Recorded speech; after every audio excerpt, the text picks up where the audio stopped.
Can you just keep your voice down? I'm doing a podcast.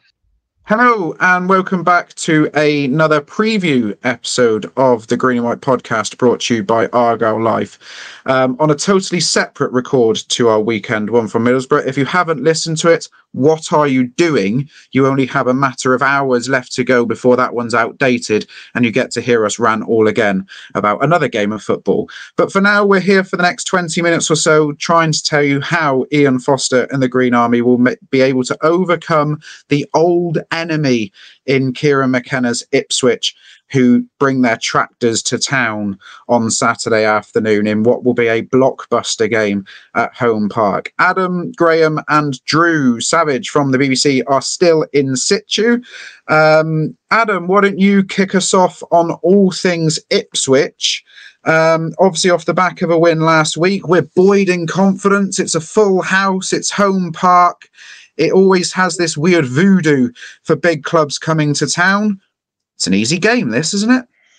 Oh, you'd like to hope so, yeah. We've done it to Ipswich in the past, where they're coming in very good form and meet Plymouth Argyle, and it doesn't go according to plan for them. So if that happens again, wonderful. I think, in all honesty, I think we know it's going to be a difficult game, but it's one of those that has the potential, at the very least, to play into Argyle's hands. Now, Ipswich under McKenna, there's a lot you can speak about, and a lot positive, in truth, that you can speak about, and in the way they've tackled this season. I think the way that they had that run, possibly as the best team League One has ever seen, in the way that they won the runners-up trophy in 2022-23, I think was fantastic. No, this season they've kind of done a similar thing actually to what we did at the very start of 23-24, and made a slight change to the way they set up.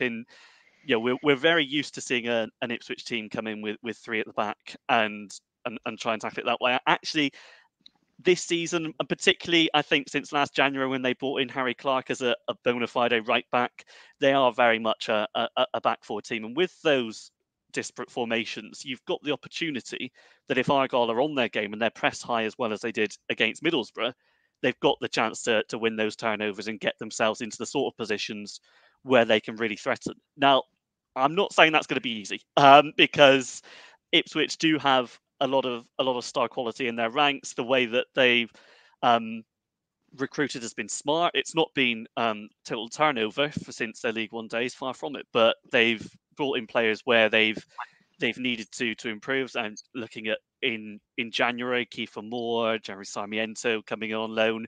But I don't even think they're the style. I think there's players that are sticking around. Wes Burns has actually stuck in my mind as a serious talent, and the way that actually he operates, it gives them the opportunity to switch between formations if they need to. It's just as competent as a right back, right wing back, or a winger on that right side. So he's going to be something we have to keep in mind, and whoever is playing wing back on that left side is going to have to be particularly careful. But he's not the only one. I mean, their midfield has impressed me. They've still got Sam Morsy, who I think we all know is very keen to make his mark on a game in more ways than one, shall we say.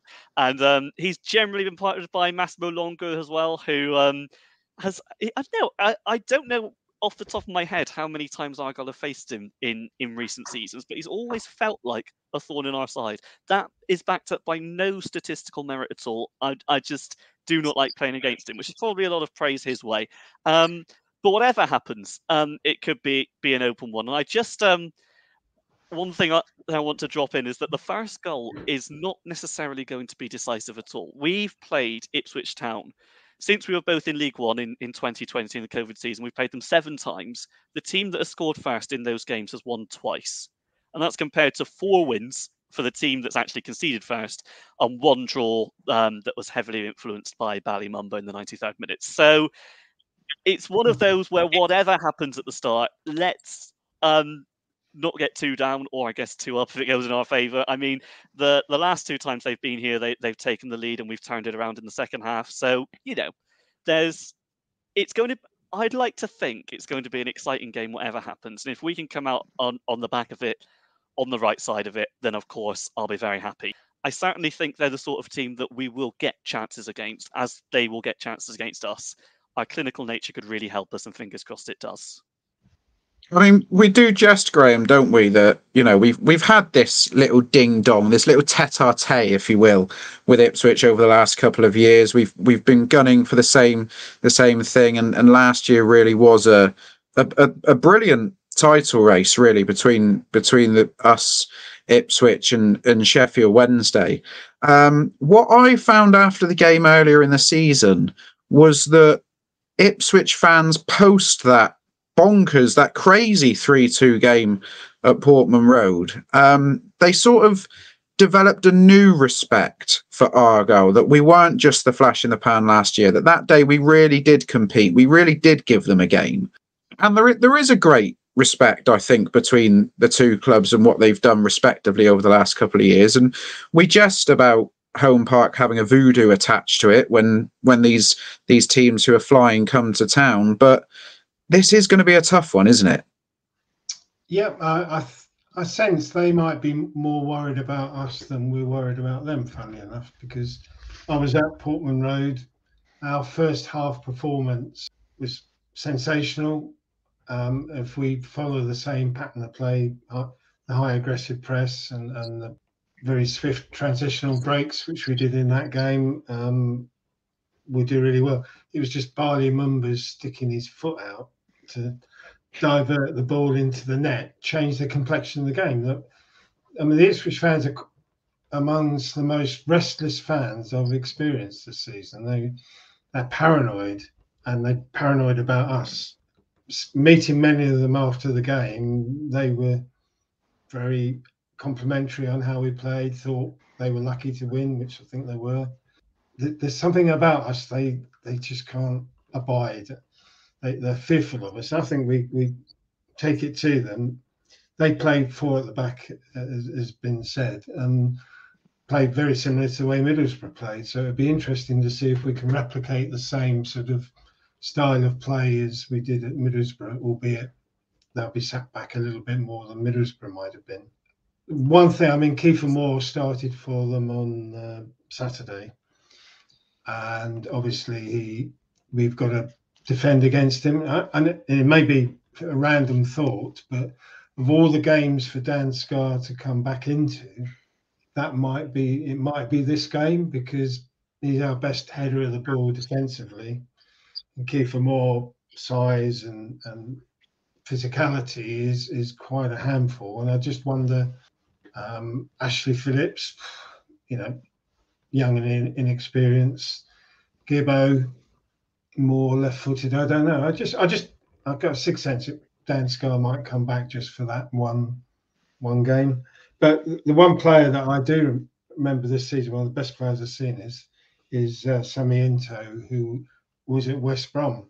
And when we played West Brom, he was phenomenal, getting up and down. And I think he's added a new dimension to the game. I mean, it's remarkable that they can afford to pay more money on loan than West Brom can, which is why they got him. And that says something about it. But I just looked at their last few results: 3-1 win, 4-3 win, 2-1 win, 4-0 win, 2-2, 2-3 loss. The 2-3 loss was unaccountably against Preston, but that's 17 goals in 6 games. So they are pretty potent. We've got to match them toe to toe, and even if we concede the first goal, let's go for it, because this is a game to go for it, not to try and pitter-patter around the back and try and seek a move through. I think we've got to be really up on them, and if we can do that, then I quite fancy our chances. We're more confident of beating them than they're confident of beating us, I'm sure. Drew, we touched on it in the weekend review of Middlesbrough about how good we were in that first half. We have the luxury of coming into this weekend's game off the back of a free week. The players presumably will have at least an extra day off than what they usually would get off the back of that crazy run of games that we've just ended. There's no reason to suggest why we, with this extra freshness that we're going to possess, potentially, obviously not knowing the makeup of the team, whether Dan Scarr or Adam Forshaw are going to come back in. We'll touch on our own predicted lineups in a bit. But we should really have a freshness about us to really get the bit between our teeth in this game and have a right good go at Ipswich, shouldn't we? I think, in boxing often they say styles make fights. And I think Ipswich style kind of suits us. What I said about, the teams in the playoff position is often there for different reasons. And West Brom will stop you playing, will block up all the holes. They won't give you an inch. Ipswich will take you on and they'll try and outscore you. And most of the time this season with other teams, they have done that. So, they're a danger. But I think that sort of opposition suits Plymouth Argyle far more than West Brom does. It's been quite interesting actually that Dan Scar's been mentioned a couple of times. Because again, there's neither team is both teams have evolved a bit, but there's certainly a lot of last season's teams left there. And so there is that history between the two sides. And one of my favourite Plymouth Argyle quotes ever was something Dan Scar said in the build-up to the final game of the season. And it was a song along the line. And I think he was actually talking about the national media rather than Ipswich. But he sort of said, a lot of fuss have been made about other teams and we've sort of flown under the radar a bit. But it'd be great to win the game on Saturday, win the league, and basically shove it up them. And I just loved that as a pre-match comment. And it just so happened that after we won the league, I was waiting to interview Stephen Schumacher. He was already in celebration mode by then. He ambled past with a Hawaiian shirt on. And I just stopped him briefly, shook his hand, and looked at him, sort of face to chest. And I just said to him, shove it up him. Shove it up him. And that's the best 8-word-long conversation I've ever had with anybody. So just for that alone. But also, on a more serious note, I'd like to see him back in the team for the game. But Kieffer Moore, already been picked out. He scored 4 in 6. And he's got that physical threat. He's got you don't actually get that many big physical classic strikers in the Championship. So yeah, it might be a game for Dan Scar. I mean, the thing is, he's not even been in the squad the last couple of games. So I'm sure he will, if he does come back in, he would very much have a point to prove. So it'll be interesting to see how that one pans out. But certainly, with the team having had a bit of a rest, a bit more chance to a bit more coaching, I'm certainly not dreading it. I don't think anyone is. No, and I think that result of the weekend is just given. In fact, if anything, speaking to people in the build-up to this game, people are actually more excited for it now than what they were, a few months ago when we were on that nice little run through January. People were looking ahead to these sorts of games, thinking, yeah, we can take them on. And then we had that bit of a rocky patch in February, but actually the weekend's result really has put a spring in everyone's step. We'll come on to our teams in a second, but other than the obviously mentioned Kieffer Moore and Sarmiento, anyone want to pick out any of the following? Chaplin, Omari, Hutchinson, who's got a few in recent games. Obviously, Sam Morsy has been mentioned.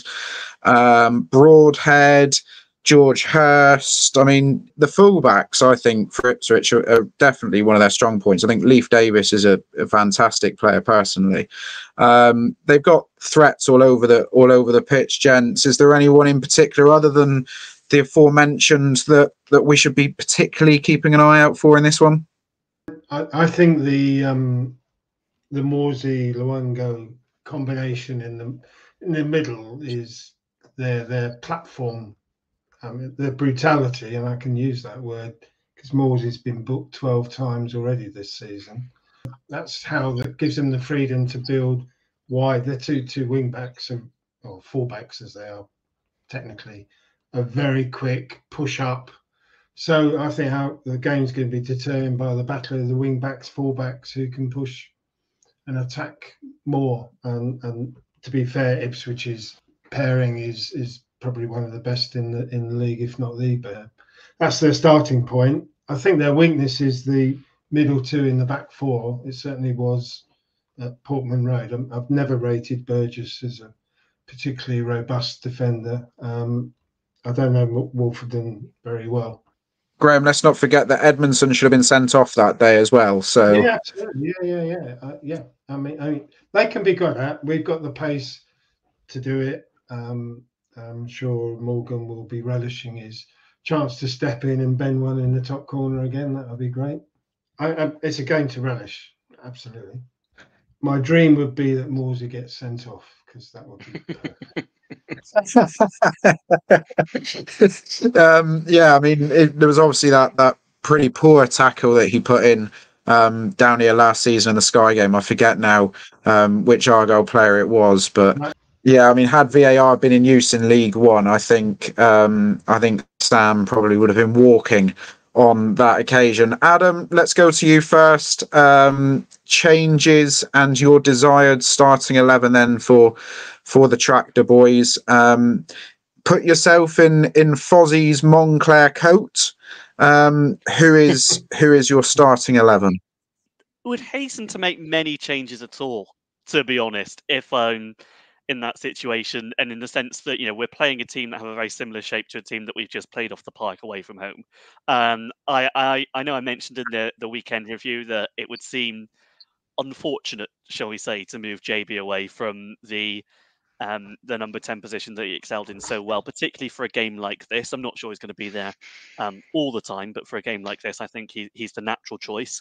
And looking at the rest of the field, to be honest, I can't see any reason to make any changes other than perhaps for the wing back roles if we're looking at specific threats, or more likely looking at threats that they pose. Do I like the look of Matty Sorinola against Leif Davies at the moment? Probably not. I'm happy for him to prove me wrong, though. So for me, the big question, I guess, and the one that's been explored here is, do we start Dan Scar? And I wouldn't mind seeing it, don't get me wrong. I think we certainly used him to great effect against Ipswich last season when we were facing Freddie Ladapo at Portman Road, and Dan Scar had his eye on him for 90 plus minutes in that game and did an excellent job.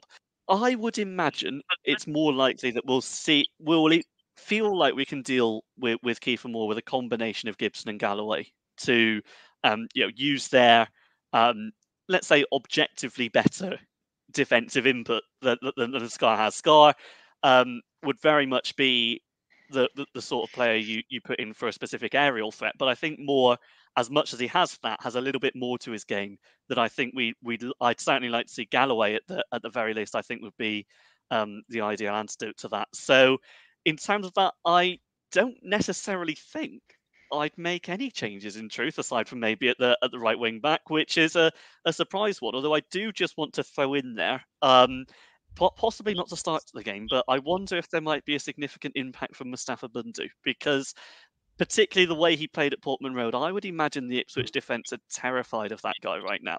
And maybe he won't start, considering the way he wants to press with Ryan Hardy. But if we get him a good half hour using the 60-30 theory, I know has been mentioned at the end of the game, particularly against the tiring legs of be it Wolfenden, Burgess, Edmondson, whoever plays there, he could give them a real challenge as that game comes to an end. So he wouldn't be a starter, but it would be remiss of me not to at least mention that had I been in Forster's shiny shoes, that I wouldn't use him at some stage in some capacity. Drew, obviously you had a first-hand view of them at Borough. Who, did anyone look particularly leggy at the end of it? Did anyone particularly look like they needed a day on Seaton Beach on Monday afternoon? Or are you more in Adam's mindset that minimal changes is best? I would agree with Adam, to be fair. The ferocity of the pressing did die off a little bit towards the end of the game, but again, the balance of the game changed a bit anyway, and that's all right. Sorinola, for me, for what I've seen of him and his best game in an Argyle shirt, and got a goal, could have possibly even had another. I would like to see Dan Scar in the squad, but the trouble is no one who started that game at Leeds did anything to merit dropping. Foster made 4 changes for that game. He made 5 changes for the West Brom game. I think might be time now with that week's gap to reap the benefit of trying to have a little bit more of a settled side. And the head coach is learning more and more about the team as things go on. I would be tempted to stick with what we've got, and we've got a strong. If Forshaw's back to bring on as an option, if we can have Bundu there as well, then and maybe do have Dan Scar if it turns into a physical battle. Something none of us has touched on actually, and given that Connor Hazard had a pretty assured game, is that Michael Cooper was fit enough to be back on the bench last week. It's odd because I think if you did a straw poll after the West Brom game, a lot of people would say put Cooper back in. But again, Connor Hazard did nothing wrong on Saturday, so I personally would stick with him. But it's good that we've got Cooper coming back, and it would add a dimension if we had Forshaw to come off the bench. And as Adam says, Bundu also. I think it's maybe more of a Bundu game than a Wayne game. I'm not sure Foster's seen Michael Cooper, has he? Certainly not in a match situation since he's come into the building. So that will be a question that he'll have to debate with his very small coaching team if the situation arises. Graham, anything to add on what the two lads have said? Obviously, you're banging the drum for Scar to come in to deal with Kieffer more. Is there anyone else you'd like to see? I don't think I'm banging the drum, just raising the question, because if you played him centrally, it would mean one of Gibson or Galloway wouldn't be playing, and after their performance on Saturday, they've got to play. So I sense that we might be Phillips, Gibson, Galloway as the back three on Saturday.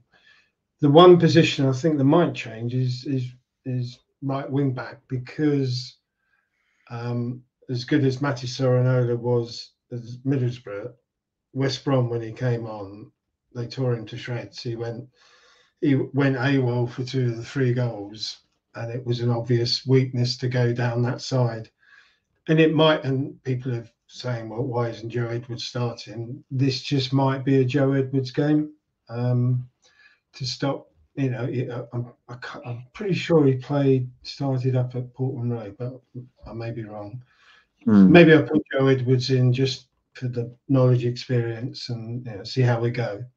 If Adam Forshaw is fit, I would put him in instead of Jordan Houghton, because I would relish him leaving one on Sam Morsy. Not that I've got anything against Sam Morsy, but it would bring endless delight to Argyle fans if that was possible. And so I think if he's fit, I would prefer him to be one of the two. I'll keep JB in the number 10 role, Morgan obviously, Ryan up top, and the match is made for Bundu to make a spectacular substitute appearance, come back and get retribution for what happened at Portman Road. That would be the perfect thing. And Sam Morsy getting 2 yellow cards and getting a red card as a consequence would be perfect. I'm not sure that Graham's going to be very high on Sam Morsy's Christmas card list in a few months' time. But I'm not sure he's going to lose much sleep over that. No. I think it's one of these players, Sam Morsy, that if he were to come to Argyle, we would love him. But I think all of us have got. We don't enjoy playing against him. I remember when he was turning out for Wigan as well. He's just one of those players, isn't he? I think my gut feeling is, I know that people within the club wouldn't admit to this, and they wouldn't say that they prioritise fixtures or anything like that. My gut feeling is that they'd rather have a relatively close to 100% fit Adam Forshaw for Sheffield Wednesday rather than what they would for Ipswich. So I think if there was still any element of doubt, I think he would probably sit out. And actually, to be fair, Houghton and Randall, as Graham says, not necessarily to leave one on Sam Morsy, but I think the pair of them, having been that midfield partnership for the majority of last season, would quite relish the chance to go up against players like Morsy and Connor Chaplin and things, and actually say, we weren't just good last year, we can still dominate you again this year. And I think that's a real incentive for them. So we'll finish off the preview. We'll go round. This is the bit that whenever I'm on the panel, I always dread because I'm hopeless at giving score predictions. But Adam, we'll continue on the trend of the route we came for team selection. So Adam, Plymouth Argyle versus Ipswich Town on Saturday. The score prediction is? High scoring, chance at both ends, 2-2. Oh, a Desmond. Drew? I'm going to say 2-1 to Argyle, but coming from behind. Ooh. Now, there's something that would definitely take the roof off Home Park. And Graham, we know that Sam Morsey's going to get a red card, so Ipswich are going to be playing the majority of this game with 10 men. But what's the final score going to be? I think it'll be something in the 85th minute after about the 10th foul. But I think 2-1, and I agree with Drew. I think we'll come from behind. Nothing will give me greater pleasure other than the victory, to see that long walk to the tunnel. Promise you that. Actually, I can't promise you, but I can tell you now that TikTok will be clipped up with Graham's love of Sam Morsy between now and the weekend. Gents, thank you for joining. For what, again, I'll chuck my tuppence in. I sort of agree with Adam. I think this genuinely could end 2-2. We might even see yet another 3-3 at home park. We've already had a couple of them this year. We almost had one at Portman Road in that bonkers game. I can't see either team cancelling each other out here. I think, whilst I do actively encourage people to gamble responsibly, I think if you were to do one of those both teams to score coupons, this would almost be a certainty to go into your bet. Gents, thank you for joining us. We hope that those of you who are going to the game enjoy it, make plenty of noise, make it a bloody horrible place for Ipswich to come down to. And we will be back on Monday on YouTube and all your podcast platforms, reviewing this one and then previewing Tuesday, and then we'll be back live on Wednesday after Sheffield Wednesday. You think we've had a break this week, and we're going to get busy again next week. Gents, thanks for joining me. Have a good week. Have a good weekend. See you next time. Pleasure. Thank you. Cheers. Take care. Thank you.